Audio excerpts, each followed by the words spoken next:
Bastia-Lorient, où l'opposition de deux équipes en grande difficulté actuellement sur les 5 dernières journées. Corse et Breton font partie des formations les moins prolifiques avec seulement 3 points engrangés sur la période. Résultat, les Lorientais sont premiers relégables et Bastia premier non relégable. Mais les deux équipes totalisent 7 points chacune et l'adage malheur au vaincu se vérifie parfaitement ce soir à Furiani. Le tout sous les yeux du banni et suspendu Brandao.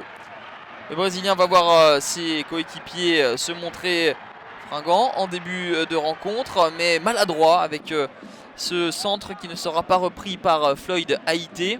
Les Bastiais essayent de combiner, mais c'est infructueux. La tentative de Gadji Talo vient finir sa course dans le petit filet de Benjamin Lecomte.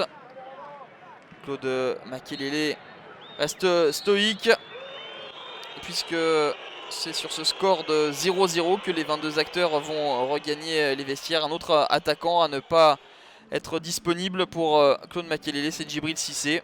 Et sur un terrain rendant extrêmement difficile la pratique du beau jeu et les enchaînements techniques de qualité. C'est sans réelle occasion et sans but que les deux équipes poursuivent cette deuxième période, avec des Lorientais qui vont essayer de poser le jeu. Le ballon de Jouffre pour Jordan Ayou.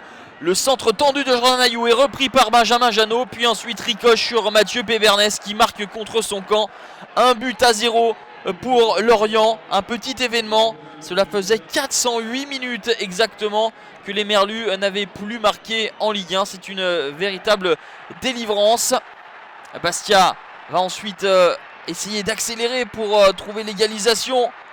La belle intervention de Benjamin Lecomte sur Floyd Haïté. Et c'est Erwin Oganda qui attendait le ballon en retrait. Et les Lorientais, après avoir fait le dos rond, vont procéder en contre et marquer un second but par l'intermédiaire de Gilles Sounou à la 62e. Le crochet extérieur sur Pébernès est impeccablement réalisé de la part de l'ancien Gunners pour ensuite fusiller Alphonse Areola. Ça fait 2-0 pour les Merlus. Et le pouce levé pour Sylvain Ripoll. Ces hommes trouvent enfin la faille et trouvent enfin la réussite qui les fuyait depuis plusieurs matchs. Une nouvelle tentative de Ayou qui va s'écraser sur le poteau d'un Alphonse Areola qui était resté stoïque sur sa ligne de but.